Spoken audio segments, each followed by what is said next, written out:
ओ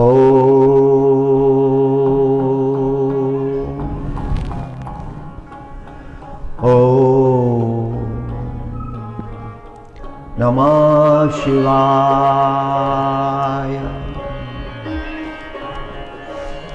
चंदन चरचित नीलकलेवर पीतवसन वनमालिं केली चलन्मणिकुण्डलमण्डित गण्डयुगस्मितशालिन्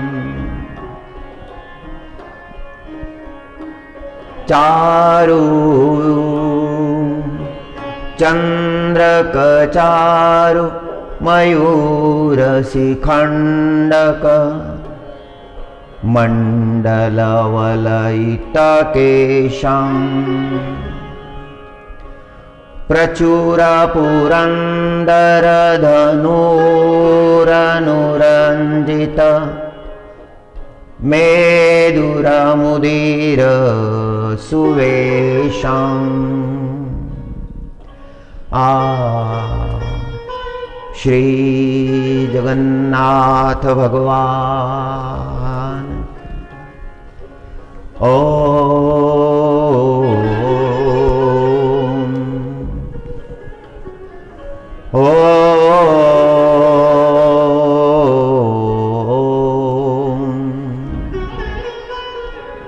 संजय उवाच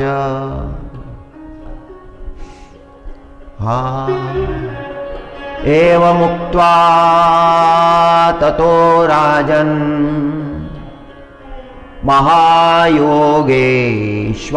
हरिः दर्शयामास पार्थाय परमेरूपमैश्वरम्।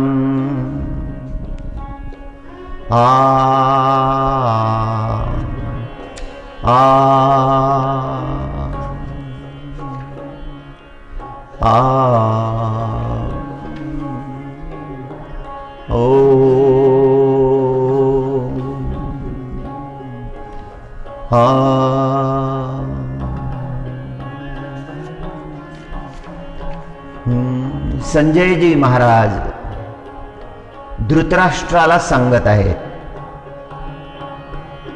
संजय उवाच एवमुक्त्वा ततो राजन् महायोगेश्वरो हरिः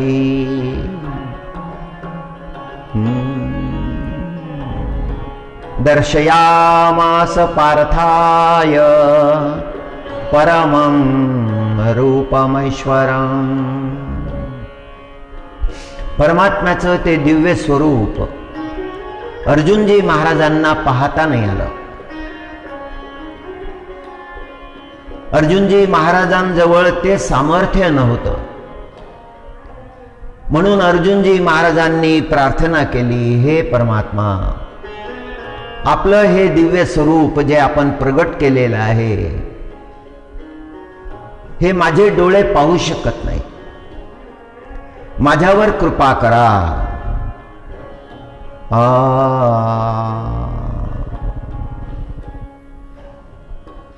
ते स्वरूप पाहण्यासाठी लागणारी दृष्टी मला द्या। परमात्मा दृष्टीदाता आहे। त्या परमात्म्याचं स्वरूप आकलन होण्यासाठी जी दृष्टी पाहिजे ते देणारे आहेत परमात्मा। ती अक्षरे नवती देखा ब्रह्म साम्राज्य दीपिका अर्जुना लागी चित्कळिका उजळलिया श्रीकृष्णे।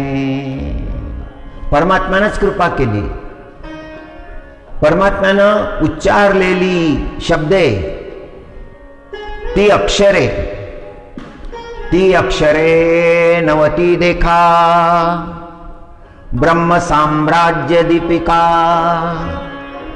अर्जुना लागी चित्कळिका उजळलिया श्रीकृष्णे. परमात्म्यानंच ती कृपा केली. मग दिव्य चक्षु प्रकाशु प्रगटला तया ज्ञानदृष्टी फाटा फुटला. यया परिदाविता जाहला ऐश्वर्य आपुले. परमात्मा आपलं ऐश्वर्य दाखवायला लागले. माऊलीचे शब्द आहेत, फार मधुर आहेत. मग दिव्य चक्षु प्रकाशु प्रगटला. त्या डोळ्यांमध्ये दिव्य झाले ते चक्षु, ते डोळे दिव्य झाले. परमात्म्याच्या कृपेचा प्रकाश प्रगटला. तया ज्ञानदृष्टी फाटा फुटला. ज्ञानवंताला जे दिसतं ते अज्ञानीला दिसत नाही. पाहण्यासाठी डोळे पाहिजेत, पाहण्यासाठी ज्ञानही पाहिजे. ज्ञानाची प्राप्ती झाली, नेत्रही आहेत आणि ज्ञानाचीही प्राप्ती झाली, मग जे दिसेल ते फार श्रेष्ठ दिसेल. मग आकलन होईल, परमतत्वाचं आकलन होईल. पण ज्ञान जर नसलं तर डोळे असूनही जे दिसायला पाहिजे ते दिसणार नाही. ज्ञानाचं फार मोठं महात्म्य आहे. ती अक्षरे नवती देखा ब्रह्म साम्राज्य दीपिका. अर्जुना लागी चित्कळिका उजळलिया श्रीकृष्णे.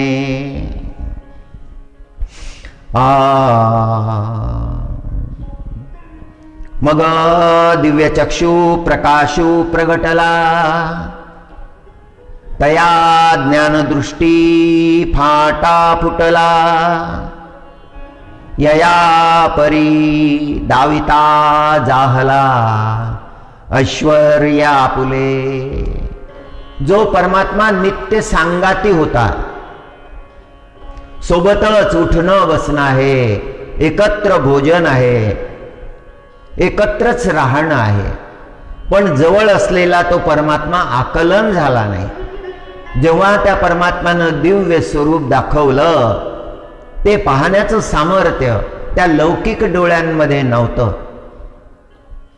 म्हणून परमात्म्याला प्रार्थना केली की मला हे दिसत नाही, मला हे आकलन होत नाही.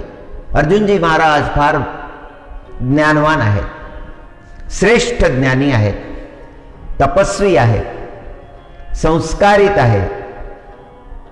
उच्च संस्कार मातेकडून प्राप्त झालेले आहेत. सद्गुरूंची कृपा आहे त्यांच्यावर. पण आज परमात्म्याचं स्वरूप पाहण्यासाठी असमर्थ आहेत. हे अवतार जे सकळ ते जिये समुद्रीचे का कल्लोळ. विश्व हे मृगजळ जया रश्मी स्तव दिसे. त्या दिवस सूर्याचा प्रकाश प्रगटला.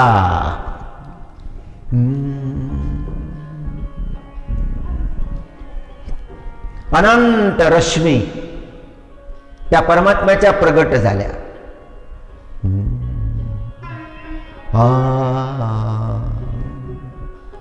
कृष्ण परमात्म्यानं बाळपणी माती खाल्ली होती, लीला केली होती. मागा बाळपणी येणे श्रीपती जे एक वेळ खादली होती माती. ते कोपोनिया हाती यशोदा धरिला. यशोदा मातेला क्रोध आला होता, हात धरला. शिक्षा करायसाठी काठी उगारली. मुख उघडून दाखव, उघड मुख. आणि त्या बालकृष्णानं मुख उघडलं आणि आतमध्ये जेव्हा यशोदाजीनं पाहिलं तेव्हा अनंत ब्रह्मांडाचा उदय आणि अस्त दिसायला लागला.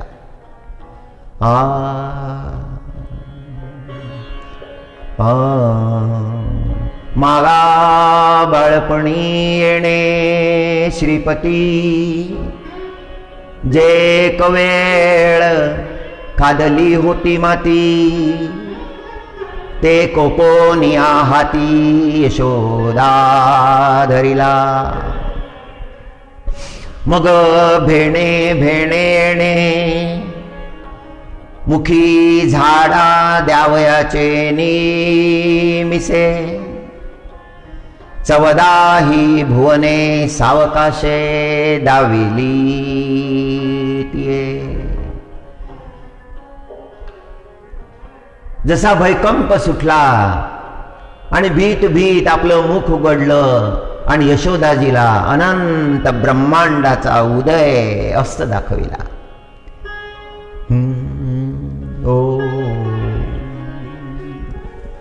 परमात्म्याचं स्वरूप पाहण्यासाठी परमात्म्याची कृपा लागते. परमात्म्याची कृपा झाली की मग पाहिलेलं जे आहे त्याचं आकलन होतं. मौली ज्ञानेश्वर महाराजांनी श्रीमद भगवद्गीतेच्या 11व्या अध्यायामध्ये जो उच्चार केलेला आहे तसाच प्रसंग श्रीमद भागवताच्या 11 स्कंदामध्ये सुद्धा आला आहे. निमी जायंत संवाद आपण मागील 5 दिवसापासून श्रवण करत आहोत. आजचा 6वा दिवस आहे. निमी राजानं विचारलेल्या विविध प्रश्नांचे उत्तर योगेश्वर देत आहेत, नवनाथ देत आहेत.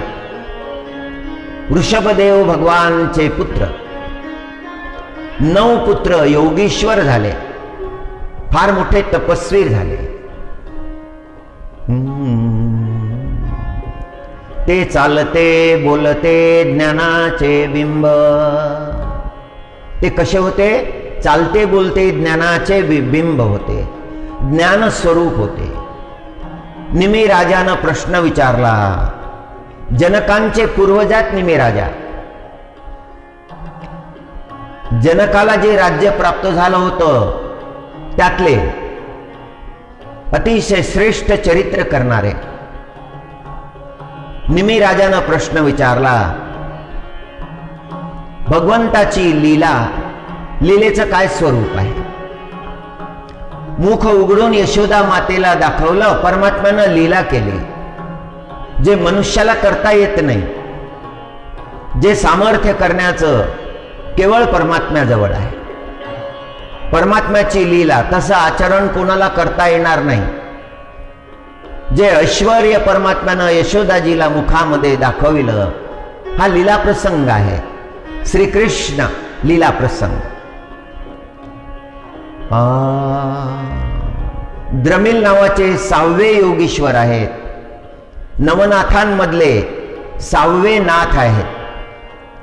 त्यांना विचारलं की परमात्म्याच्या लीलेचं स्वरूप काय आहे? सगळ्यांना आकलन होत नाही. ज्यांचा श्रद्धाभाव आहे त्यांना त्याचा थोडा बहुत अंश आकलन होतो. ज्यांची फार मोठी तपश्चर्या आहे, श्रद्धेचं फार महात्म्य आहे. तपश्चर्येमध्ये, भक्तीमध्ये श्रद्धेचं महात्म्य आहे. श्रद्धा मनुष्याच्या जीवनामध्ये असली की मग तो जे जे करतो ते सफल होतं, त्याला यश येतं आणि अपेक्षित यश याच्यापेक्षा अनंत पटीनं यश येतं. हे श्रद्धेचं महात्म्य आहे. श्रद्धा फार दुर्लभ आहे, सहज प्राप्त नाही. ज्याला ज्याला डोळे आहेत त्याला त्याला श्रद्धा प्राप्त झाली असं नाही. ज्यांची साधना आहे, ज्यांचं चरित्र फार श्रेष्ठ आहे, ज्यांची उपासना आहे, ज्यांच्या अंतःकरणातला परमात्म भाव दृढ आहे, तो ढळत नाही, अशांना श्रद्धा प्राप्त होते. श्रद्धा प्राप्त झाली की मग संशय नाही राहत जीवनात. मग संशयाचा लय झाला. मग वासुदेव वासुदेव सर्वं इति सर्वाठाई वासुदेव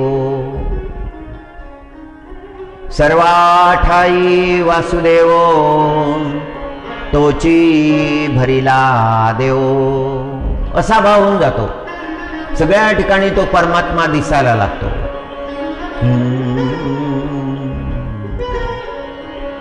द्रमिल नावाचे योगेश्वर सांगतात की हे राजा, त्या परमात्म्याचं चरित्र एवढं अद्भुत आहे, एवढं गहन आहे, एवढं गूढ आहे, ते आकलन होणार नाही, ते आकलन होत नाही.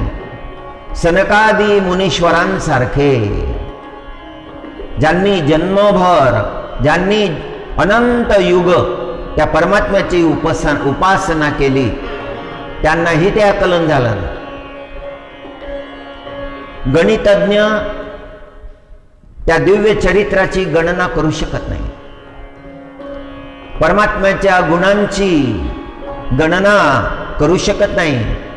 परमात्म्याच्या रूपाची गहनता सांगू शकत नाही.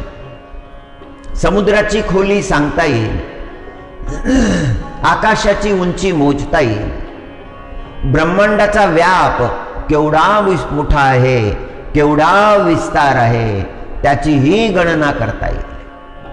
सूर्यापासून येणारा प्रकाश पृथ्वीपर्यंत यायला किती वेळ लागतो, किती दिव्य काळ लागतो. ब्रह्मांडाच्या सूर्यापासून दूर असलेल्या दुसऱ्या सूर्याचा प्रकाश पृथ्वीपर्यंत यायला किती दिव्य वर्ष लागतात. हे साधे वर्ष नाही. एका दिव्य वर्षामध्ये अनंत या वर्षांचा समावेश असतो. ते एक दिव्य वर्ष. आणि असे दिव्य वर्ष किती लागतील याची गणना एका वेळेला करता येईल? हा फार गंभीर प्रश्न आहे. विज्ञानाची भाषा आहे. फार गंभीर प्रश्न आहे.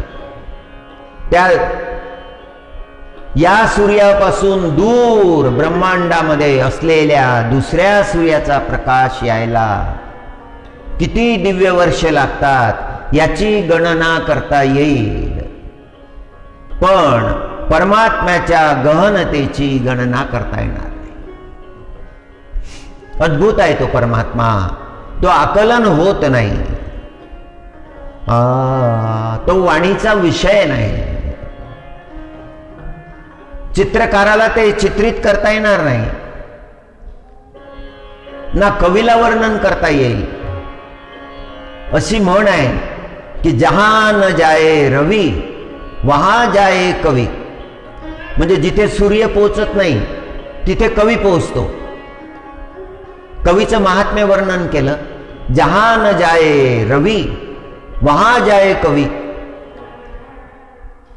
कवी तिथे जातो, तिथलं वर्णन करतो, पण परमात्म्याच्या स्वरूपाचं वर्णन कवीला सुद्धा करता येत नाही.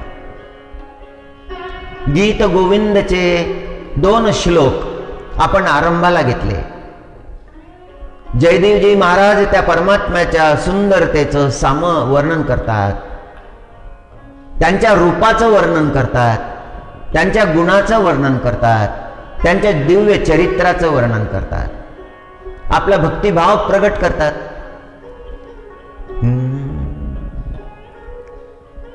मुक्यानं कसं सांगावं की गुळ किती गोड आहे. गुळाची गोडी, साखरेची गोडी मुक्याला सांगता येणार नाही. आणि सांगावी कशी? ज्याला बोलता येतं त्यालाही सांगता येणार नाही. त्यावेळी एकच उपाय आहे, थोडीशी चिमूटभर साखर त्याला खायला द्यावी. ते वर्णन नाही करतायत. तो वाणीचा विषय नाही. अगम्य स्वरूप आहे परमात्म्याचं.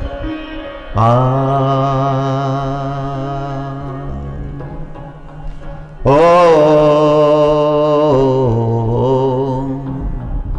म्हणून संजयजी महाराजांनी धृतराष्ट्राला सांगितलं की हे राजन, या श्लोकामध्ये राजन हा जो शब्द आलेला आहे हा धृतराष्ट्रासाठी आलेला आहे.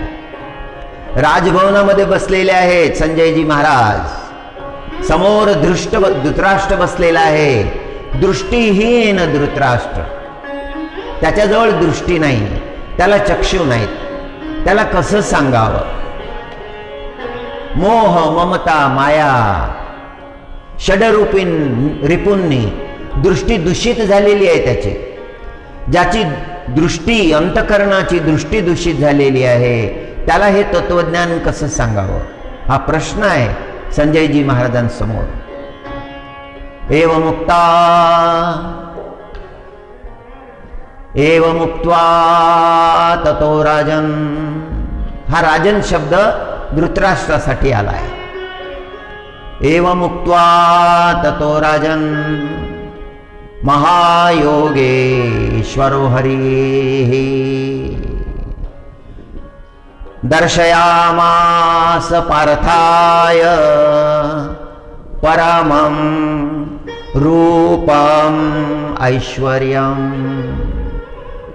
अर्जुनजी महाराजांना, पार्थाला ते रूप तर दाखवायचंच आहे, पण परमात्म्याचं ते ऐश्वर्य, ते षड ऐश्वर्य सुद्धा दाखवायचं आहे. आणि हे अर्जुनजी महाराजांना पाहता येणार नाही, म्हणून त्यांना दिव्य दृष्टी दिली आहे.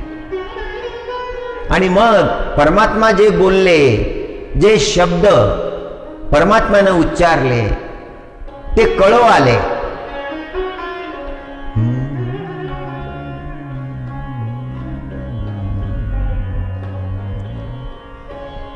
तेथीची संजयो म्हणे कायसा,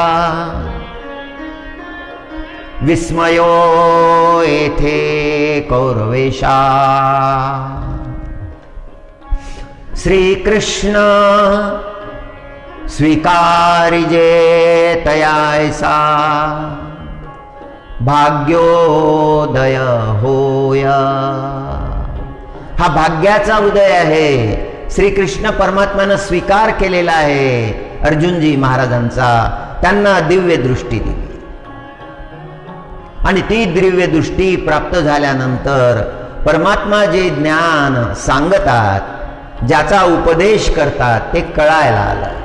हा जो प्रसंग आहे, असाच प्रसंग निमिराजाच्या जीवनामध्ये श्रीमद भागवतामध्ये आलेला आहे. फार दिव्य शास्त्र आहे. श्रीमद भगवद्गीता आणि श्रीमद भागवत दोन्हीही श्रवण केले पाहिजे.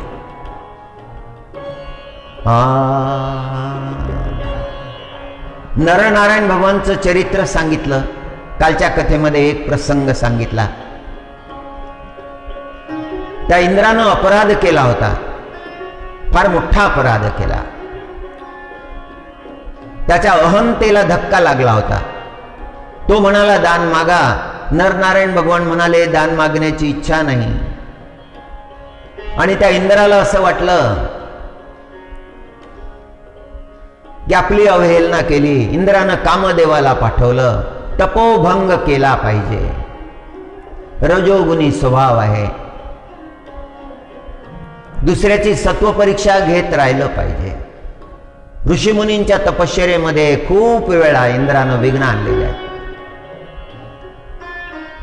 त्याच्या कृतीमुळे ऋषीमुनींना त्रास झालेला आहे, पण त्याचा स्वभाव काही बदलत नाही. स्वभाव जसा आहे तसाच आहे. त्याला पश्चाताप होतच नाही. आपण केलेले कर्म तो पाहतच नाही. आपण केलेल्या कर्माचं तो चिंतन करतच नाही. मनुष्यानं दररोज आपण केलेल्या कर्माचं चिंतन करायचं. आपल्यावर कोणी आघात करत असेल त्याचंही चिंतन करायचं, पण त्याला प्रतिउत्तर नाही द्यायचं. अंतःकरणामध्ये अशी भावना धरायची की हे माझं प्रारब्ध आहे, हे मला भोगलं पाहिजे. जसं मिळालेलं आहे तसं भोगलं पाहिजे. आणि ते प्रारब्ध भोगून मनुष्य उच्च पदाला जातो. नरनारायण भगवाननी प्रतिकार केला नाही आणि उपकार केला, त्या इंद्रावर उपकार केला. ज्यांनी अपकार केला होता त्याच्यावर उपकार. म्हणून नाथ महाराज म्हणाले,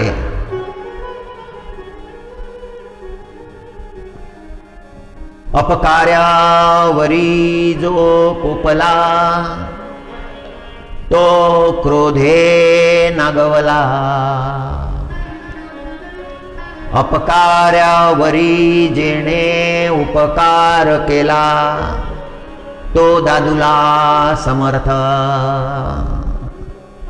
नरनारायण भगवान बद्दल हे शब्द आहेत की ज्यांनी एवढा अत्याचार केला, तपश्चर्यामध्ये विघ्न आणलं. आणि तपश्चर्या कुठे होती? हिमालयात होती. इंद्राला काही त्रास होता का त्या तपश्चर्येपासून? काही त्रास नाही. ज्यांच्या जवळ षड ऐश्वर्य प्रकाशित झालेला आहे ते कशाला त्या तुच्छ गोष्टीचा विचार करतील? इंद्राच्या पदाचा. इंद्राला भय मानण्याचं काही कारण आहे का? पण त्याचा स्वभावच झालेला आहे तो. पण त्याच्यावर कृपा केली नरनारायण भगवाननी. अपकार्यावरी जो कोपला तो कोपे नागवला. क्रोधाचा प्रसंग सांगत आहेत. इंद्रावर जर कोप केला असता तर दृष्टीनं भस्म करू शकले असते इंद्राला, पण त्यांनी तसं केलं नाही. अपकार्यावरी जो कोपला तो क्रोधे नागवला. अपकार्यावरी जेणे उपकार केला तो दादूला समर्थ. कालच्या श्लोकामध्ये बापू म्हटलं होतं.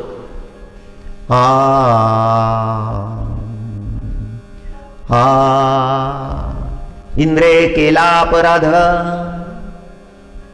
तरी नारायणा नये क्रोध.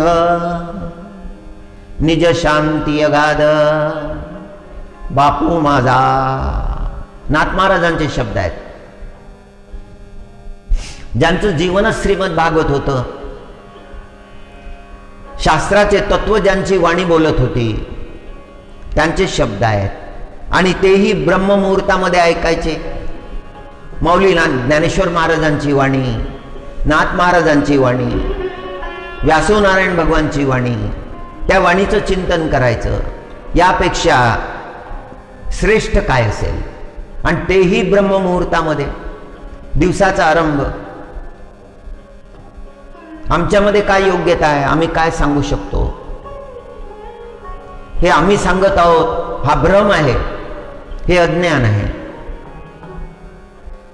नाल्या वाहतात, त्या नाल्यामध्ये त्या अळ्या असतात, त्या अळ्या वळवळत असतात. त्या अळ्यांच्या जीवनामध्ये आणि आमच्या जीवनामध्ये काय फरक आहे? त्या अळीसारखंच जीवन आहे. जेवढं दुःख त्या अळ्यांना भोगावं लागतं तेवढंच आम्हालाही भोगावं लागतं.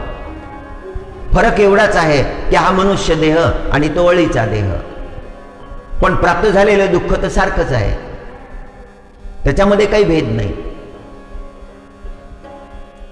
अळीनं स्वतःला श्रेष्ठ समजू नये. तसंच आम्ही आम्हाला सांगतो की त्याचा कुठल्याही प्रकारचा अहंकाराचा स्पर्श होऊ नये. पांडुरंगा, ज्या शब्दाचा उच्चार केला ते संताचे शब्द आहे, त्याच्यामध्ये आमचं काय आहे? आमचं काही नाही. जे काही चांगलं आहे ते संतांनी सांगितलेलं आहे. आणि जेवढं चांगलं सांगितलेलं आहे तेवढं कुठं सांगता येतं आम्हाला? पण एक आहे, आत्मकल्याणासाठी आता तरी बोध घेतला पाहिजे, आता तरी सावध झालं पाहिजे, आता तरी आपलं कल्याण साधून घेतलं पाहिजे.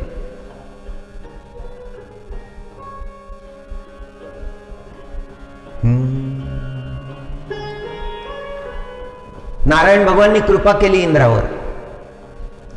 क्रोधाचा प्रतिकार क्रोधानं नाही केला, त्याला उर्वशी देऊन टाकली. आपलं ऐश्वर्य, नारायणाचं ऐश्वर्य प्रगट झालं. मग शरण आला तो इंद्र. मग नारायणाच्या चरणी त्यांनी दंडवत केला. विसरले नारायण भगवान, ती गोष्ट लक्षात नाही ठेवली. शम्या प्रासे माया, शम्या प्रासे माया, आली शरण व्यासोराया, सकळ पाश ठेवूनिया शरण झाली. व्यासोनारायण भगवान तपश्चर्याला बसले. बद्रीनाथाच्या पुढे जो भाग आहे त्याला बद्रीवन म्हणतात आणि त्याचं आणखी एक नाव आहे, ते नाव आहे शम्याप्रास. एका संतांची भेट झाली होती आमची.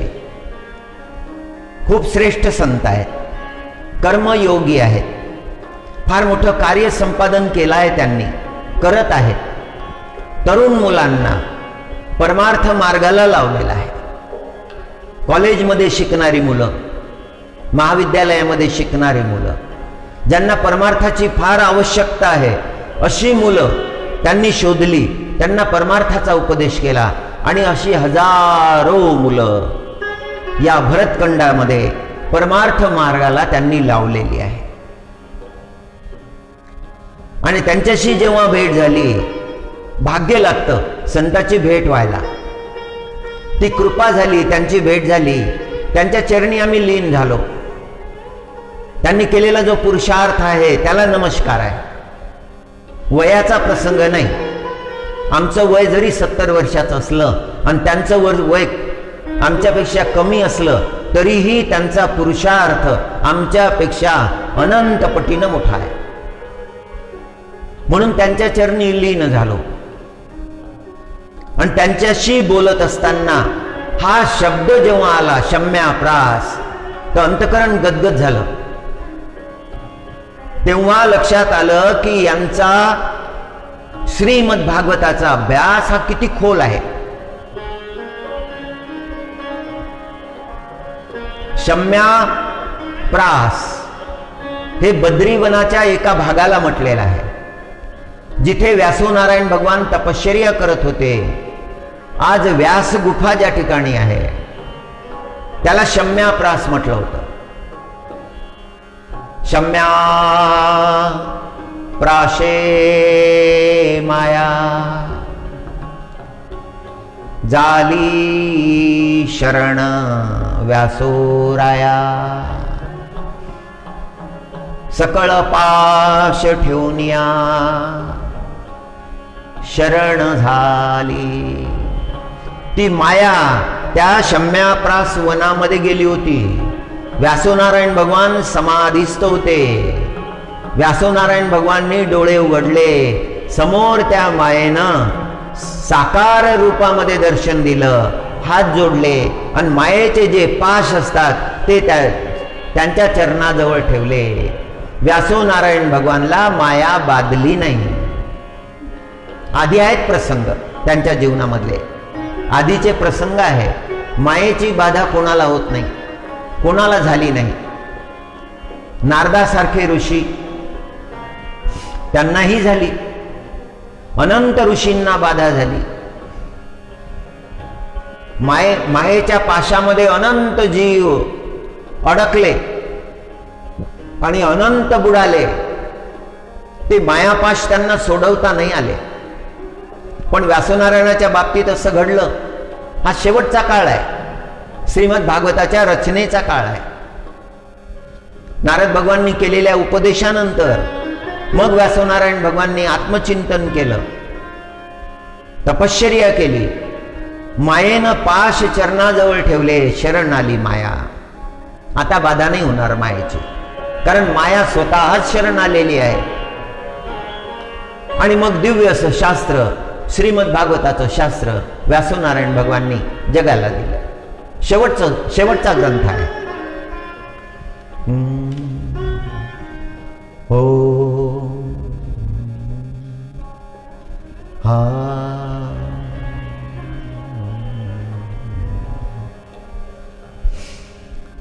केंदू बिल्वीचा संत वाळवंटी तृषाकुल क्लांत तया कारणे जगन्नाथ धाव घाली।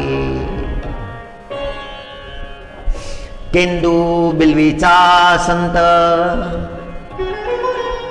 वाळवंटी तृषाकुल क्लांत। तया कारणे जगन्नाथ धाव घाली।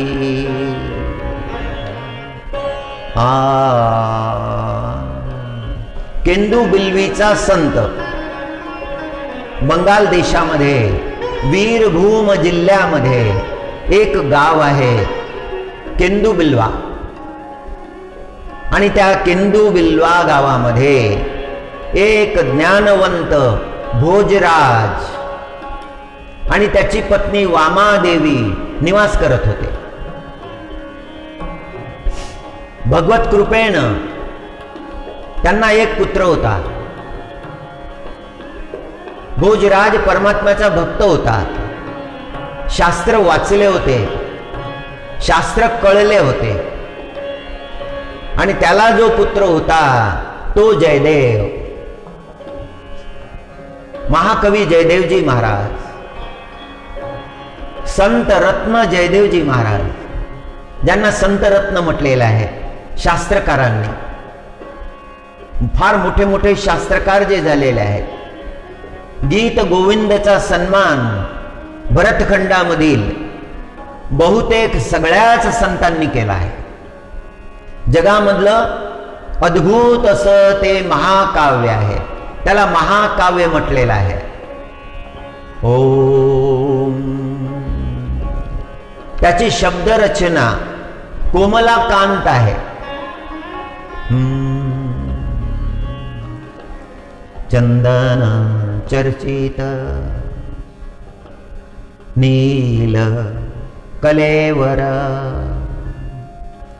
पीतवसन वनमालिन केली चलन्मली कुंडल मंडित गंडयुग स्मितशालिन। जरी अर्थ समजला नाही तरी शब्द ऐकल्यानंतर त्यामध्ये काहीतरी फार सुंदर, फार मधुर असा अर्थ भरलेला आहे लक्षात येतं। चंद्रक चारु मयूरसी खंडक मंडल वलयित केशम संचरधर सुधा मधुर ध्वनि मुखरित मोहनवंशम। ओम प्रचुर पुरंदर धनुरनुरंजित मेरुर मुदीर सुवेशम। आणि इतकं सुंदर महाकाव्य जे जगन्नाथ महाप्रभूला प्रिय आहे, त्याची रचना, गीत गोविंदची रचना जयदेवजी महाराजांनी केली आहे। ओम त्यांचा जन्म झाला होता केंदू बिल्वा या गावामध्ये। परमात्म्याच्या कृपेनं माता पिता पारमार्थिक प्राप्त झाले होते। परमात्म्यामध्ये लक्ष लागलं, फार लवकर शास्त्र कळायला लागले, समजावून सांगण्याची गरज नाही राहिली। पूर्वजन्माचे संस्कार आहेत, वेदशास्त्र कळू आले, परमात्म्याची सुंदरता लक्षात आली। फार मोहक आहे परमात्म्याची सुंदरता, मनमोहन आहेत परमात्मा।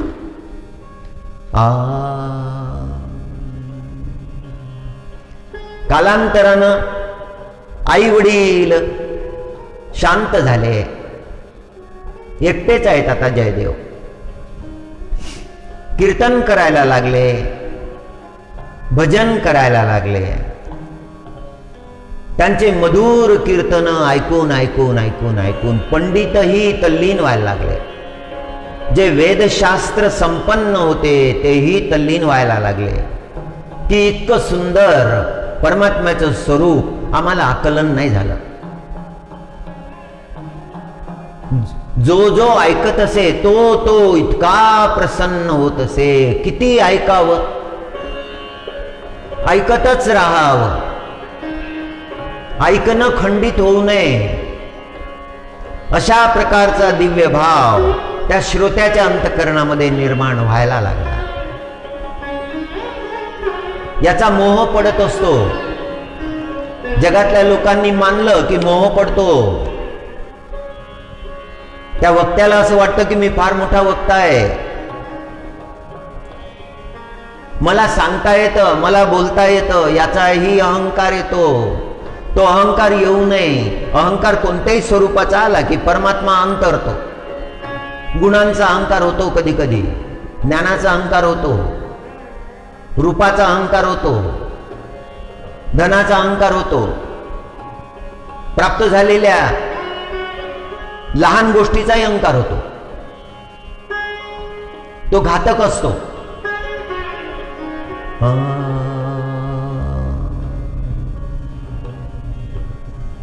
हरी हरिनारायण.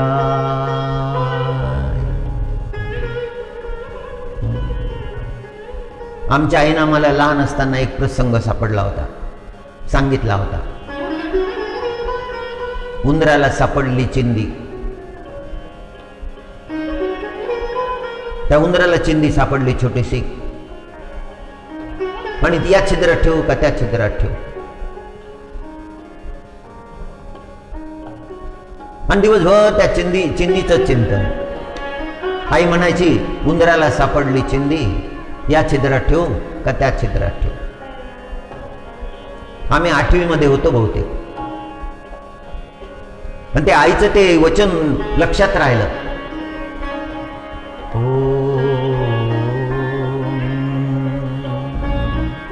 हरि ओम.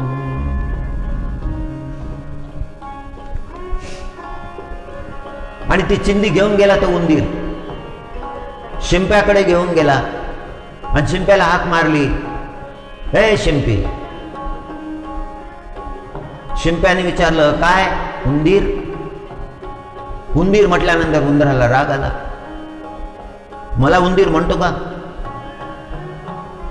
माहित आहे का मी कोण आहे, पहा माझ्याजवळ काय आहे ते. ती चिंदी दाखवली शिंप्याला. शिंपी म्हणाला ही तर चिंदी आहे, बहुतेक माझ्याच दुकानातली आहे. उडत उडत गेली असेल, ती तुला सापडली. उंदीर म्हणाला जास्त बोलू नको, माझ्यासाठी सुंदरसा पोशाख करून दे, राजाचा पोशाख, आणि मुकुटही मला शिवून दे. शिंपी म्हणाला रे जा रे, एवढीशी चिंदी, त्याच्यामध्ये तुला पोशाख शिवायचा. उंदीर म्हणाला मला कमी लेखतो का, तुझं सगळं दुकान कुरतडून टाकीन. आता घाबरला शिंपी. शिंपी म्हणाला की बरोबर, पण या चिंदीमध्ये पोशाख नाही होणार, ते मला काही माहिती नाही, मला पोशाख करून दे. शिंपी म्हणाला ठीक आहे, 8 दिवसानंतर ये. दररोज उंदीर शिंप्याच्या भेटीला, झाला का पोशाख, झाला का पोशाख. इतका उशीर लागतो का. शिंप्याला असं वाटलं की ठीक आहे, करून टाकावं, ही व्याध टाळावी. शिंप्यानं सुंदर पोशाख केला, दुसरा कापड घेतला, त्याचा करून दिला. तो पोशाख घातल्यानंतर एकदम त्याचा अहंकार वाढला, उंदराचा अहंकार वाढला. राजाजवळ गेला आणि राजाला हाक मारायला लागला की उतर आता सिंहासनावरून, आता या सिंहासनावर मी बसणार आहे, हे माझा आहे सिंहासन. माझा पोशाख पाहिला का म्हणे तू. राजाला क्रोध आला, धरला तो उंदीर, काढला त्याचा पोशाख, द्या फेकून या उंदराला. आणि तो बिना पोशाखाचा उंदीर दिला फेकून बाहेर. नंतर आला तो राजा, तो उंदीर आला, राजाला म्हणायला लागला की राजा तू चोर आहेस, तू माझा पोशाख हिसकावून घेतला. मी सगळ्या जगातल्या उंदरांना सांगतो की तू चोर आहेस, तू चोर आहेस. राजाला एवढा त्रास व्हायला लागला की राजा म्हणाला की द्या त्याचा पोशाख त्याला परत करा. सेवकांनी तो पोशाख त्याला परत केला. पोशाख मिळाल्यानंतर उंदीर म्हणाला की पा घाबरला की नाही राजा मला. अशी गती आहे.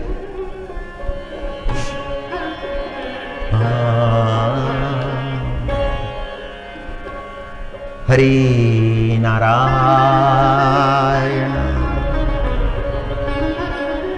परमात्मा जर प्राप्त झाला तर खरं प्राप्त झाला.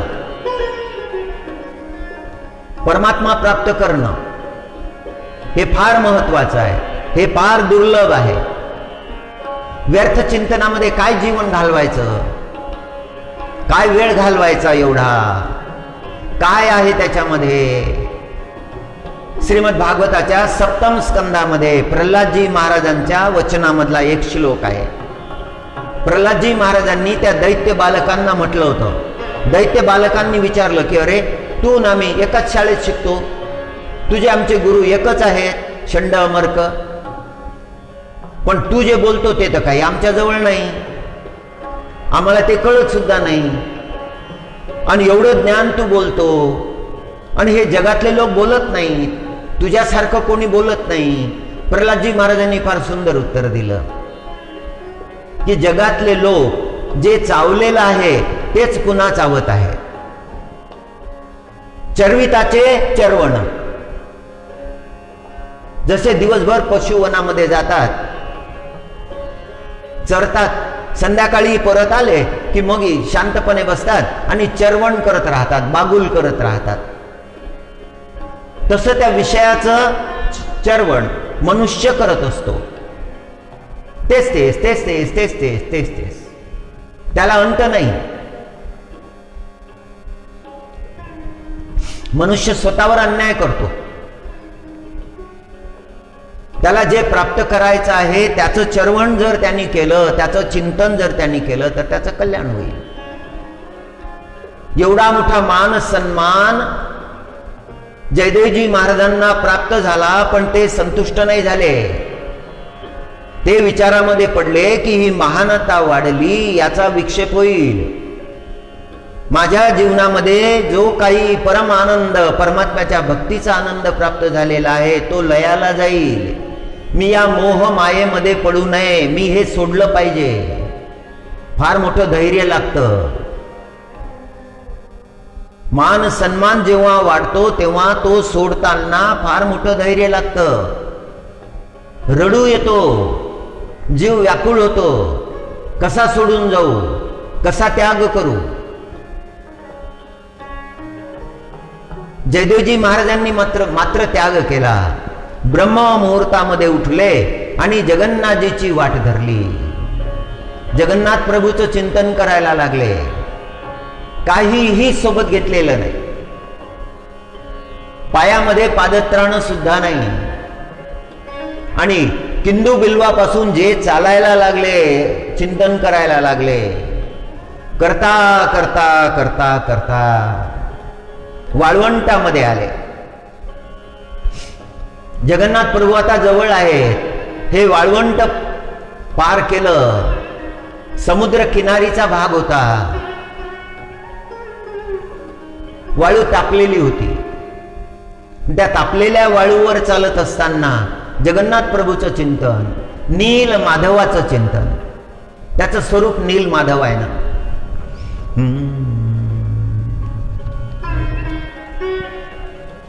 म्हणूनच जयदेवजी महाराजांनी म्हटलं, चंदन चर्चित नील कलेवर, चंदन चर्चित नील कलेवर. जय जगन्नाथ. चंदन चर्चित नील कलेवर, पीतवसन वनमालिन केली चलन मणिकुंडल मंडित गंडयुग स्मितशालिन. श्लोक वाचला की जगन्नाथ प्रभूचं स्वरूप दिसायला लागतं. त्यांच्याकडे पाहिलं की असं लक्षात येतं की आपल्याकडे पाहण्यासाठी थांबलेले आहेत, आपली वाट पाहत आहेत आणि ओठावर स्मितहास्य आहेत. अनंत संत गेले जगन्नाथपुरीला आणि प्रभूचं स्वरूप पाहून धन्य झाले.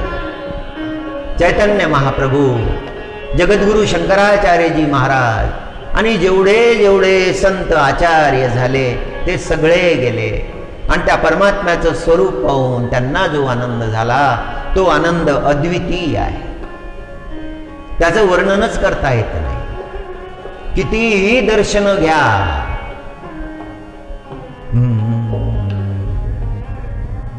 2 वर्षापूर्वी होळीच्या दिवशी जगन्नाथ प्रभूच्या मंदिरामध्ये आम्ही होतो आणि अंतर्गृह उघडं होतं दिवसभर. फाल्गुनी पौर्णिमेला दिवसभर उघडं होतं, बंद झालंच नाही. आणि सारखे दर्शन, पुन्हा पुन्हा दर्शन,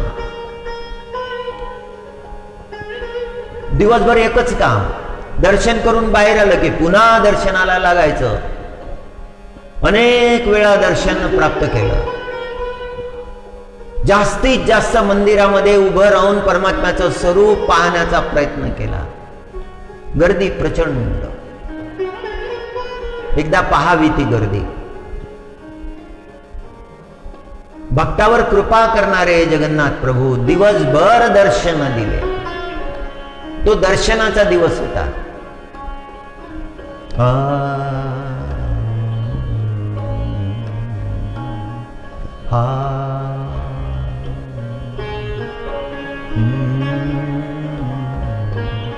ग्रहण काळामध्ये जगन्नाथ प्रभूचं मंदिर उघडं असतं.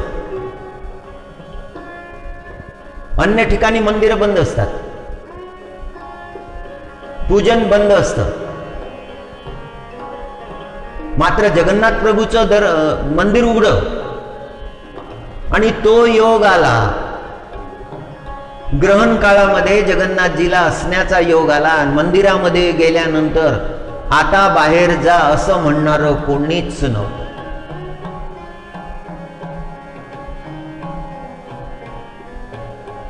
तासभर दर्शन झालं.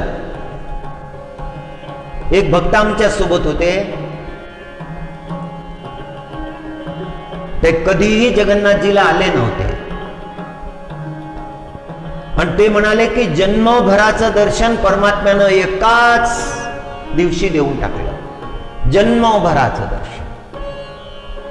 दर्शनामध्ये खूप आनंद आहे. डोळ्याच्या द्वारामधून तो परमात्मा अंतकरणामध्ये उतरतो, आपल्या अंतकरणामध्ये उतरतो आणि ते दर्शन श्रद्धाभावानं घेतल्यानंतर मग रात्रीच्या वेळेला सुद्धा निद्रा लागल्यानंतरही त्या परमात्म्याचं दर्शन होतच राहतं. उच्च भावावस्था जशी चैतन्य महाप्रभूची होती, जैसी जयदेवजी महाराजांची होती. वाळवंटामधून चालत आहेत, परमात्म्याचं स्मरण करत आहे, जगन्नाथजीचं स्मरण करत आहे.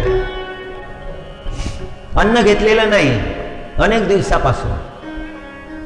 अन्नाची आठवण राहिली नाही, जलाची आठवण राहिली नाही. ऊन भयंकर तापत आहे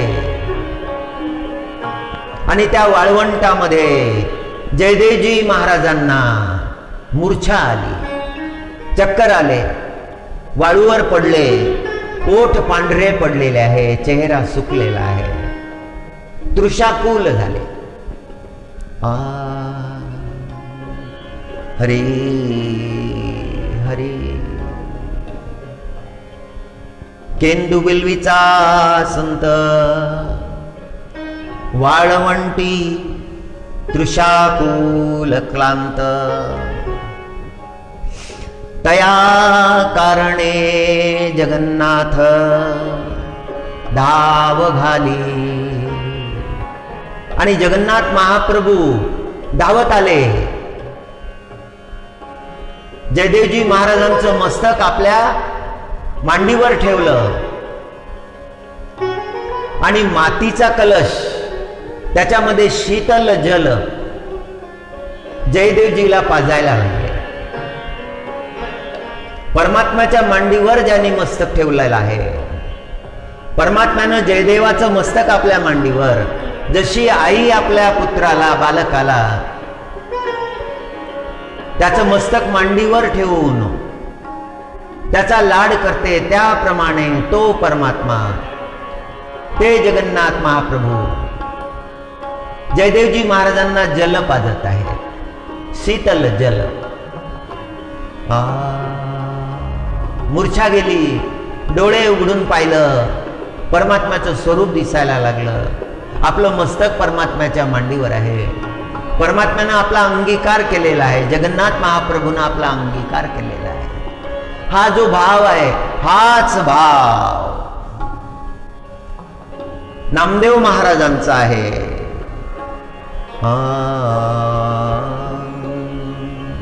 हाच भाव जगद्गुरु तुकाराम महाराजांचा आहे. किती कृपाळू आहे तो परमात्मा.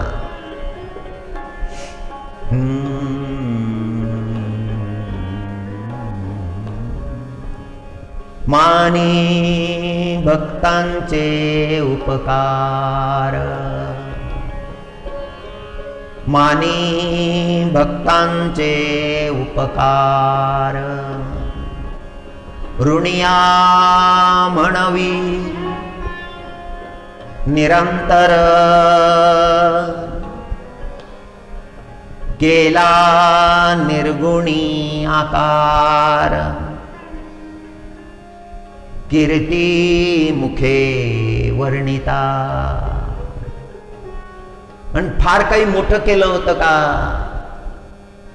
मुखानं केवळ त्या परमात्म्याच्या कीर्तीचं वर्णन केलं होतं.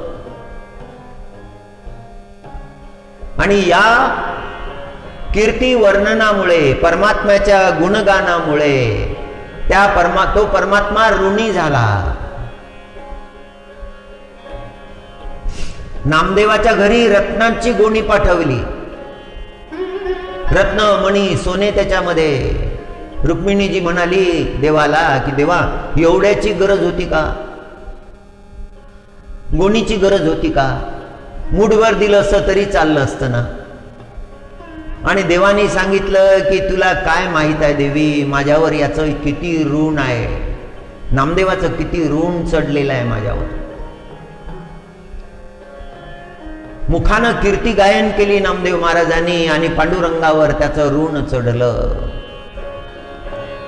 मानी भक्तांचे उपकार, ऋणिया म्हणवी निरंतर. कायमचा ऋणी झालाय तो परमात्मा. मानी भक्तांचे उपकार, ऋणिया म्हणवी निरंतर, केला निर्गुणी आकार, कीर्ती मुखे वर्णिता. केवळ त्या परमात्म्याच्या कीर्तीचं गायन केलं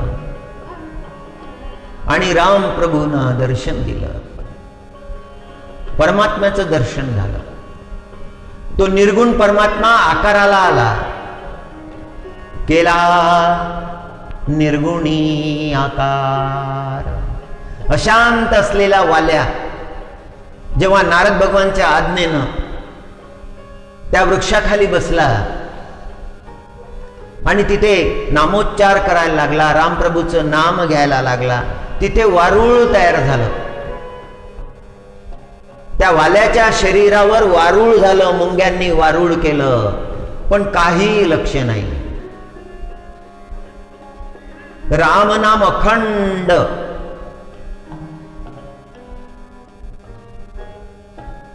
पण जेव्हा नारद भगवान आले, त्या वारळाच्या जवळ थांबले, आतून ध्वनी आला, राम.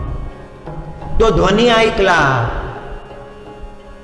नारद भगवाननी हाक मारली, उठा वाल्मिकी. आणि वाल्मिकी उठले. गुरुची कृपा झाली. नारद भगवानचं दर्शन घेतलं. एक दस्यू, एक डाकू संत झाला. नारद भगवान म्हणाले, धन्य झालं तुमचं जीवन. तुमची वाणी जगामध्ये अमर होईल. तुमची वाणी जगामधल्या लोकांना तारेल. आता रामचरित्राचं गायन करा. तुम्हाला राम दर्शन होईल. राम तुमच्या भेटीला येतील. राम प्रभू तुमच्या भेटीला येतील. हे वरदान दिलं. आणि मग वाल्मिकीच्या जीवनामध्ये जो आनंद आहे, तो आनंद अद्भुत आहे. ऋषीचं जीवन जगाच्या कल्याणासाठी, परोपकारासाठी.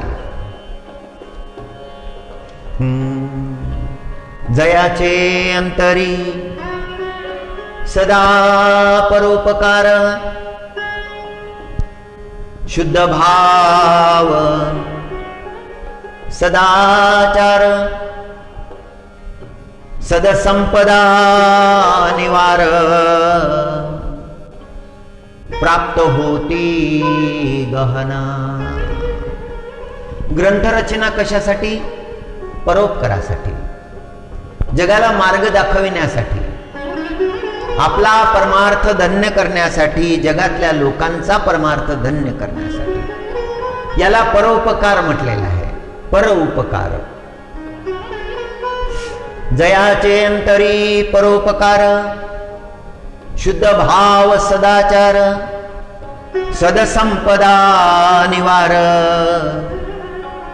प्राप्त होती सहज. या संपदा प्राप्त झाल्या आणि सहज प्राप्त झाल्या. या दुर्लभ आहेत. दुकानामध्ये जाऊन भगवत भाव मागता येत नाही. 2 किलो साखर मागता येईल. 2 किलो साखर द्या. लगेच मोजली 2 किलो साखर घ्या. 2 किलो साखर प्राप्त करता आली, पण भगवत भाव द्या मागितलं. एखाद्या दुकानामध्ये, असं दुकानच जगामध्ये नाही. प्राप्त होणं अशक्य आहे. अंतकरणामध्ये, आपल्या अंतकरणामध्ये पाहिलं की आपल्याला प्राप्त करता येईल. कोण असा जगामध्ये मनुष्य आहे की ज्याला ही प्राप्ती होऊ शकत नाही? ही प्राप्ती होऊ शकते. त्याने त्याच्या अंतकरणामध्ये पाहिलं तर होऊ शकते.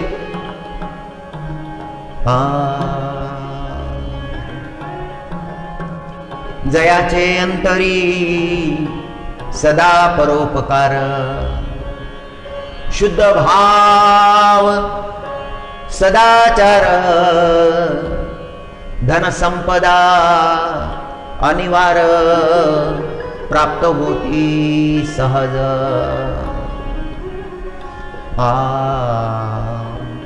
परमार्थ भावाचा उदय, दुःख क्लेशाचा विलय, आपदा विपदाक्षय, आनंद प्राप्ती. आणि तो भगवत भाव प्राप्त झाला की मग काय होतं? अंतकरणामध्ये परमार्थाचा उदय होतो. परमार्थ भावाचा उदय, दुःख क्लेशाचा विलय. दुःख क्लेश जे होते त्याचा विलय झाला. कुठे होते, काय होते, गेले निघून. आपदा विपदा ज्या होत्या,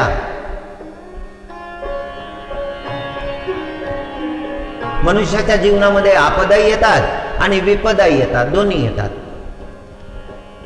त्या आपदा विपदांचा क्षय होतो आणि अनंत ज्ञानाची प्राप्ती होते, आनंदाची प्राप्ती होते. हो मानी भक्ताचे उपकार. त्या परमात्म्याला भक्तांचे उपकार वाटायला लागतात. हरी नारायण हरी नारायण.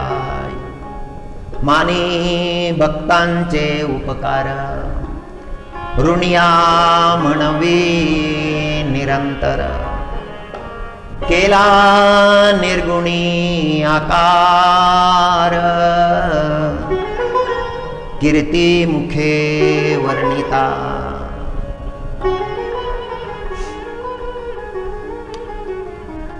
म्हणोनी जया जे वासना. म्हणोनी जया जे वासना. ते पुरवितो पंढरीचा राणा. म्हणोनी जया जे वासना. ते पुरवितो पंढरीचा राणा. झाला भक्तांचा आंदणा. ते उपकार फेडावया. नामदेव महाराजांची पत्नी म्हणाली, अहो एवढं कस काय आणलं हे. आतमध्ये रत्नमणी पाहिल्यानंतर म्हटलं एवढी कमाई आहे का त्यांची. नामदेव महाराजांची एवढी कमाई आहे राजाईनं विचारलं. आणि परमात्म्यानं उत्तर दिलं, जी मी तर नोकर आहे, मी तर पाडेवार आहे, हे थोडं बहुत आणलं. त्यांचं ऋण चुकतं करता येत नाही एवढं आहे. आणि मग राजाईच्या अंतकरणामध्ये दिव्य भाव निर्माण झाला. एवढी कमाई आहे का यांची.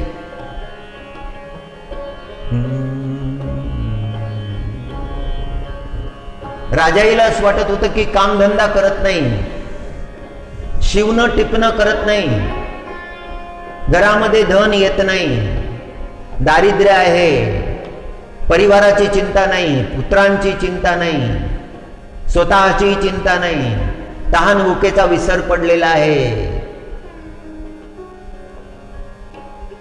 दरिद्र संसार आहे. हा विचार आला राजाईच्या मनामध्ये. पण जेव्हा हे दृश्य पाहिलं, ते रत्नमण्यांची गोणी पाहिली, तेव्हा मात्र लक्षात आलं की नामदेवाची कमाई ही फार मोठी कमाई आहे. परमार्थाची कमाई हीच कमाई आहे. व्यवहार असतो जीवाचा अंत झाल्यानंतर, प्राण गेल्यानंतर. जगातले लोक विचार करतात की आता अंतिम संस्कार लवकर करा, काढा आता बाहेर. झाला आता माती झालेली आहे. त्या मातीला कोणीही घरात ठेवायला तयार नाही.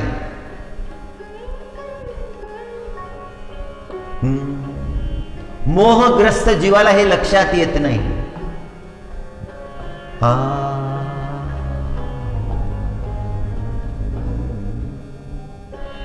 केला निर्गुणी आकार.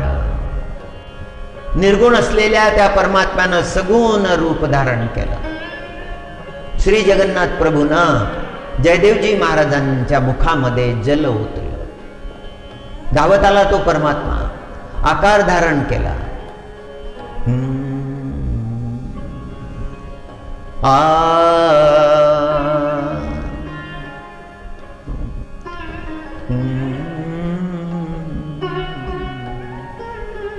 मनोनी जया जे वासना. भक्ताच्या अंतकरणामध्ये जी जी इच्छा निर्माण होते ती ती इच्छा तो पूर्ण करतो. तो परमात्मा पूर्ण करतो. मनोनी जे जे जया वासना. ते ते पुरवितो पंढरी राणा. तो परमात्मा ती वासना पुरवतो, त्या भक्ताची ती इच्छा पुरवतो. भक्ताच्या अंतकरणामध्ये इच्छाच निर्माण होत नाही पहिली गोष्ट. परमात्म्याशिवाय दुसरी इच्छाच नसते. देवावीण काही अन्य मागण्याची नाही, असा दिव्य भाव त्यांचा असतो.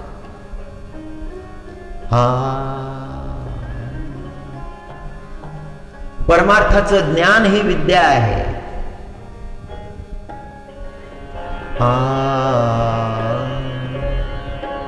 विद्या प्राप्त झाली, ज्ञान प्राप्त झालं की नेत्र प्राप्त झाले. विद्या म्हणजे नेत्र. विद्या शुद्ध परमार्थ, सकळ शास्त्र गुह्यार्थ म्हणजे विद्या. सगळ्या शास्त्राचं ज्ञान. ज्ञान म्हणजे नेत्र. अर्जुनजी महाराजांना परमात्म्याचं स्वरूप पाहता येत नव्हतं. डोळे होते पण पाहता येत नव्हतं. परमात्म्याची कृपा झाली, ते प्रज्ञा चक्षु दिले, ते दिव्य चक्षु दिले, मग परमात्मा तत्वाचं ज्ञान. ओम. विद्या म्हणजे नेत्र. विद्या शुद्ध परमार्थ, सकल शास्त्र गुह्यार्थ म्हणजे विद्या. विद्येसाठी सत्यकाम, श्रद्धा भावे गोचारण. प्राप्त केले ब्रह्मज्ञान, श्रद्धा मात्रे. विद्येसाठी सत्यकाम, श्रद्धा भावे गोचारण. प्राप्त केले ब्रह्मज्ञान, श्रद्धा मात्रे. केवळ श्रद्धेनं ब्रह्मज्ञान प्राप्त झालं सत्यकामाला. छांदोग्य उपनिषदाचा प्रसंग आहे. छांदोग्य उपनिषदामध्ये सत्यकाम जाबाल या बालकाचा प्रसंग आलेला आहे. जेव्हा तो 5 वर्षाचा झाला तेव्हा त्याने त्याच्या आईला विचारलं, आई मी 5 वर्षाचा झालो. अन्य बालक जे आहे ते गुरुकुलामध्ये गेले, तिथे ते विद्या प्राप्त करत आहे. मलाही विद्या मिळाली पाहिजे. सत्यकाम ची माता होती जाबाला, ती दासी होती. ती म्हणाली, बाळा तुला कसं काय ज्ञान प्राप्त होईल? अरे तू दासीपुत्र आहेस, तुला तुझे गुरु स्वीकारणार नाही. सत्यकाम म्हणाले, नाही मला तर ब्रह्मज्ञान प्राप्त करायचंच आहे.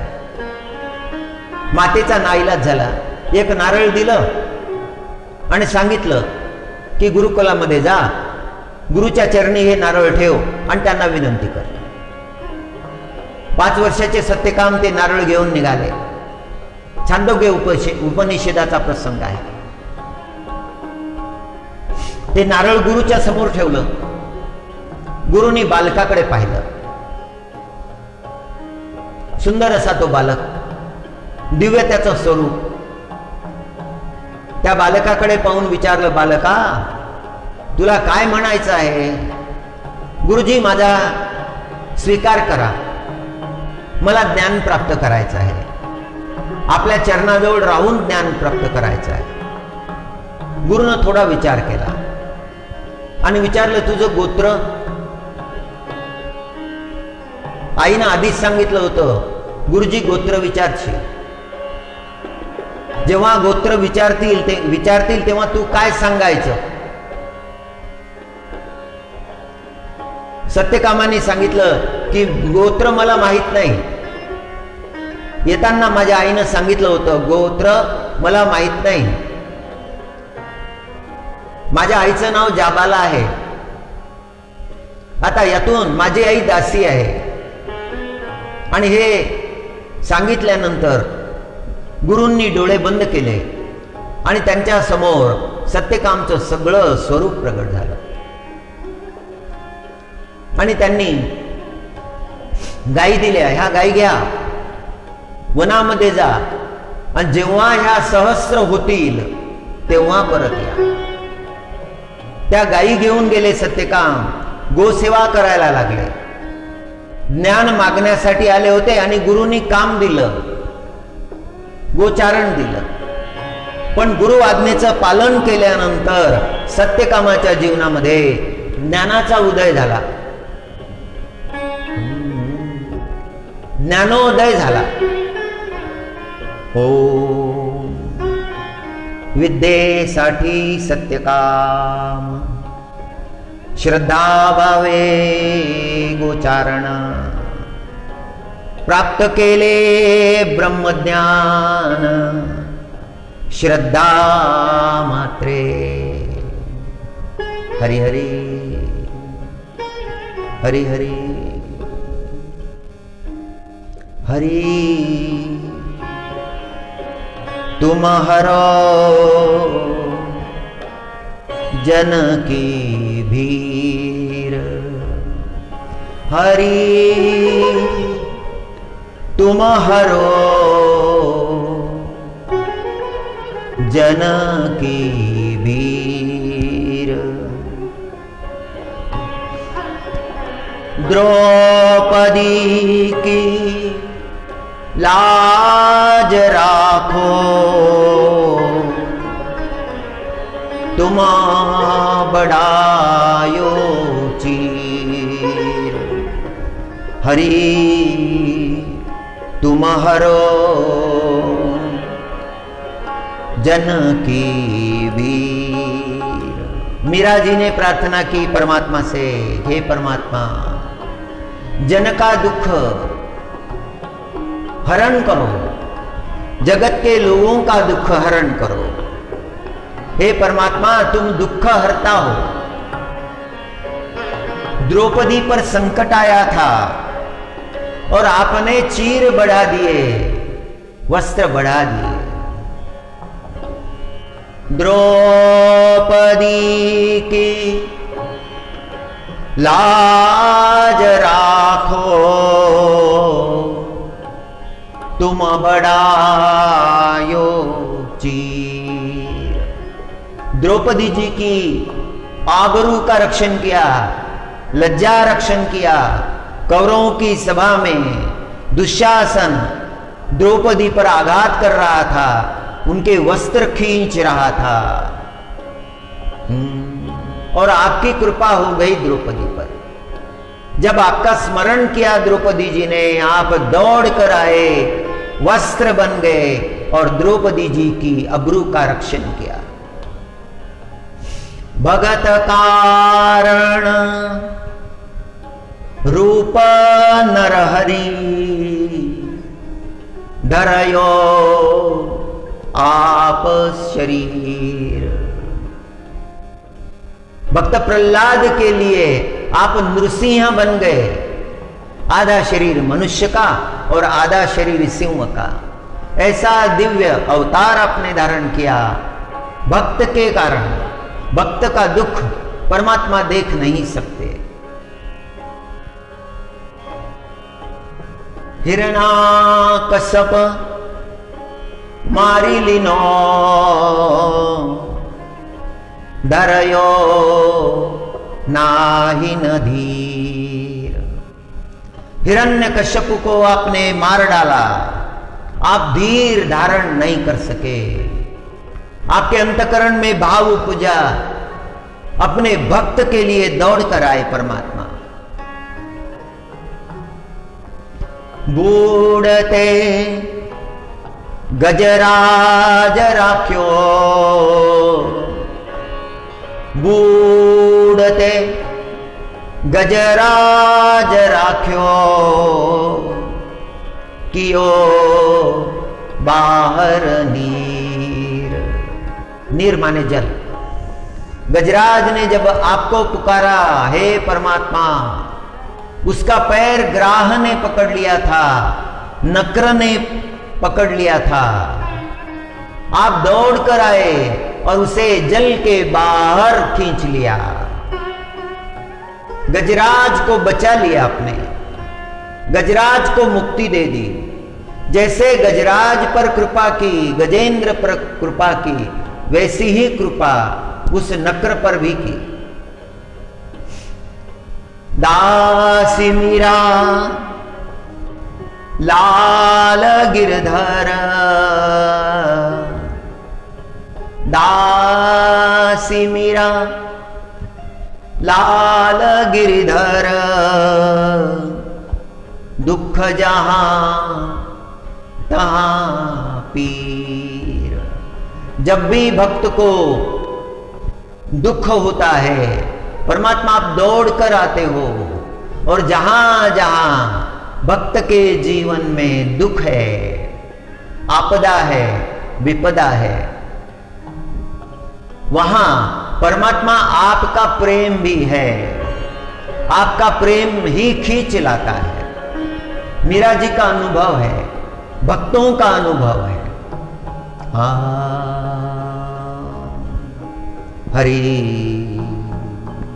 हरि हरि हरि।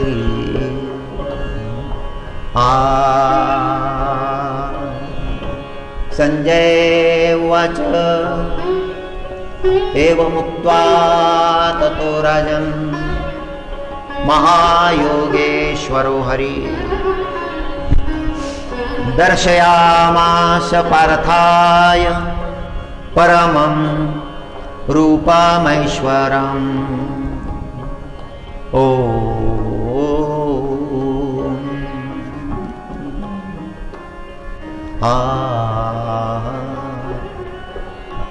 म्हणे केवढे गगन येथे होते, ते कवणे नेले पाकेवते, ती चराचरे महाभूते काय जाहली। परमात्मानं दृष्टी दिल्यानंतर अर्जुनजी महाराजांची ही अवस्था झाली। अर्जुनजी महाराज की ये अवस्था हुई परमात्मा ने दृष्टि देने के बाद।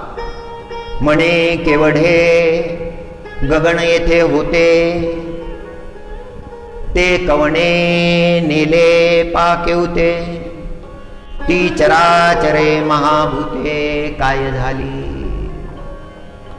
सब बदल गया। दिव्य दृष्टि परमात्मा ने दी अर्जुन जी महाराज को। परमात्मा दिखने लगे। परमात्मा देखने के लिए, परमात्मा का दर्शन करने के लिए परमात्मा की ही कृपा चाहिए। और जब परमात्मा कृपा होती है तो भगवत दर्शन प्राप्त होता है। दर्शन का महात्म्य है, भगवत कृपा से ही ये संभव है।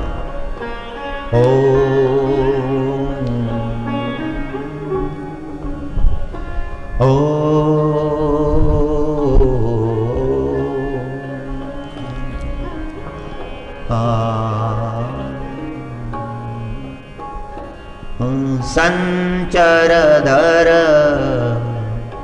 सुधा मधुर, संचरधर सुधा मधुर, ध्वनि मुखरित मोहन वंशम।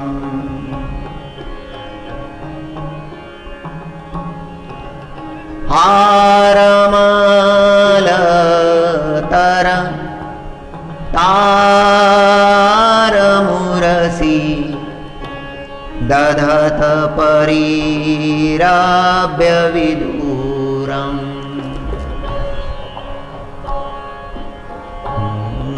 हरि शरणं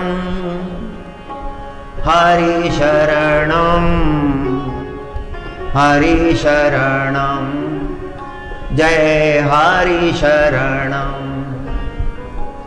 हरि शरणं हरि शरणं हरि शरणं, जय हरि शरणं हरि शरणं हरि शरणं हरि शरणं, जय हरि शरणं हरि शरणं हरि शरणं हरि शरणं, जय हरि शरणं। ओम नमो नारायण।